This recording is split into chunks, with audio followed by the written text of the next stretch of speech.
কিন্তু তারা সংক্ষিপ্ত সময়ে যাত্রী নামানো উঠানো না করে তারা গুরুত্বপূর্ণ কিছু মোড়ের মুখেই তারা অবৈধভাবে পার্কিং মানে স্ট্যান্ডের মতো তারা রাখছে, যাতে করে মানুষের ভোগান্তি হচ্ছে, অন্যান্য যে যানবাহনগুলি রয়েছে সেগুলি টার্নিংয়ে ভোগান্তি হচ্ছে এবং রাস্তা এভাবে দখল করে স্ট্যান্ড কিংবা পার্কিং নিয়মিত অনেকগুলি গাড়ি রাখা সম্পূর্ণ অবৈধ।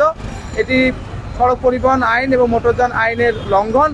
আমরা যাতে সিলেট মহানগরীর সমস্ত মোড়গুলি যানজটমুক্ত থাকে, অবৈধভাবে কোনো সিএনজির স্ট্যান্ড কিংবা দীর্ঘ সময়ের জন্য যাতে কেউ পার্কিং করে মানুষের যান চলাচলের প্রতিবন্ধকতা সৃষ্টি না করতে পারে সেই লক্ষ্যে আমরা ব্যবস্থা গ্রহণ করছি। আপনারা খেয়াল করেছেন এই মুহূর্তে আমরা মহানগরীর চৌহাট্টা অংশে রয়েছি এবং গত কয়েকদিন ধরে এরা বিভিন্ন সময় হঠাৎ করে অনেকগুলি সিএনজি রেখে দেয়, যাতে করে এই ভিআইপি রোডটি যান চলাচলে ব্যাঘাত সৃষ্টি হচ্ছে। আমরা ইতিমধ্যে কয়েকটি গাড়ি আটক করেছি এবং যারা মোটর মালিক এবং শ্রমিক সংগঠন রয়েছে তাদের সাথে আমরা কয়েক দফা আলোচনা করেছি। তারা তাদের শ্রমিক এবং ড্রাইভারদেরকে সচেতন করেছে, তারাও তাদের লোকজনদেরকে বলেছে যাতে যত্রতত্র স্ট্যান্ড এবং পার্কিং না করার জন্য। এত আলোচনা, এত মিটিং এবং আইনি ব্যবস্থা নেওয়ার পরেও কেউ যদি প্রকাশ্যে আইন অমান্য করে থাকে তাহলে আমরা ট্রাফিক বিভাগ আইনগত ব্যবস্থা নিচ্ছি এবং আমরা যে কোনো ধরনের আইন ভঙ্গের বিরুদ্ধে কঠোর অবস্থানে রয়েছি। আমরা যতটুকু জানি যে সিএনজিতে আমরা দেখেছি যে করোনাকালীন সময়ের পরে থেকে সিএনজিতে 3 জন করে যাত্রী পরিবহনের একটি আপনারা আইন করে দিয়েছিলেন, হ্যাঁ, প্রশাসনের মাধ্যমে। কিন্তু আমরা ইদানিং দেখছি যে অনেক সিএনজিতে 5 জন করে নেওয়া হচ্ছে এবং 3 জনের হারে কিন্তু তারা ভাড়া নিয়ে যাচ্ছে।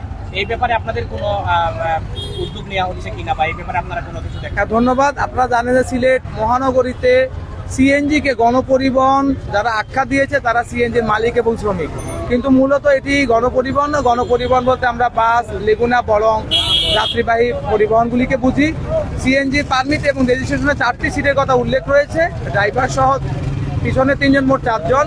অতিরিক্ত যাত্রী বহনের যে ধারাবাহিকতা রয়েছে আমরা সবাইকে সেটা একটু নিষেধ করছি এবং যারাই অতিরিক্ত যাত্রী বহন করছে, ঝুঁকিপূর্ণভাবে যাত্রী নিচ্ছে, তার বিরুদ্ধে আমরা ব্যবস্থা নিচ্ছি। 3 জনের অধিক 4 জন কিংবা ড্রাইভার সহ এবং ডান দিকে যে যাত্রী নিচ্ছে সেটি দুর্ঘটনা প্রবণভাবে তারা নিচ্ছে, আমরা তাদেরকে সচেতন করছি এবং যেখানে এই ধরনের অতিরিক্ত যাত্রী বহনের মতো ঘটনা ঘটছে আমরা ট্রাফিক বিভাগ সেগুলোর ব্যবস্থা নিচ্ছি এবং আমরা সবাইকে সচেতন করতে চাই যারা সিলেট নগরীর বিভিন্ন যানবাহনে যাতায়াত করে, সিএনজিতে যাতায়াত করে। আমরা নগরবাসীকেও বলবো আপনারা অনুরোধ করে কোনো সিএনজিতে গণপরিবহন যাতে আখ্যায়িত করা হয়েছে আপনারা ঝুঁকিপূর্ণভাবে এবং সিএনজি পারমিট রেজিস্ট্রেশনের যে শর্ত রয়েছে এই শর্ত ভঙ্গ করে আপনারা জীবনের ঝুঁকি নিয়ে সিএনজির সামনের অংশে ডান অংশে বসবেন না, কারণ ভাড়া যদি নির্ধারিত হয়ে থাকে তাহলে তারা অতিরিক্ত ভাড়া 2 জন লোক দিয়ে আদায় করছে।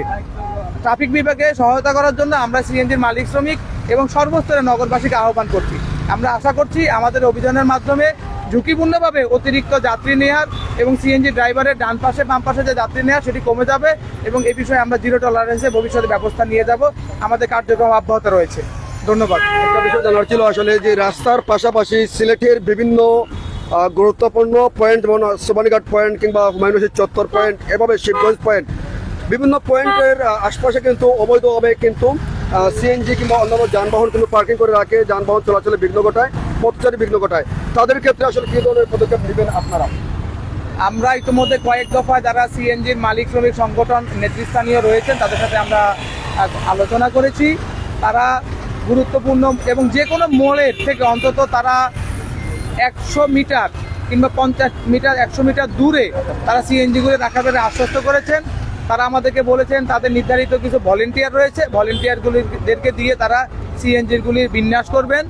একটি সিরিয়ালে, এটা কোনো স্ট্যান্ড না, এটা কোনো স্থায়ী জায়গা না, নর্মাল পার্কিংয়ের জন্য তারা হাতে গোনা কয়েকটি সিএনজি রাখবেন। কিন্তু আমরা লক্ষ্য করছি হাতে গোনা কয়েকটি সিএনজির জায়গায় অধিক সিএনজি এখানে লাইন আকারে রয়েছে, যাতে মানুষের ভোগান্তি হচ্ছে।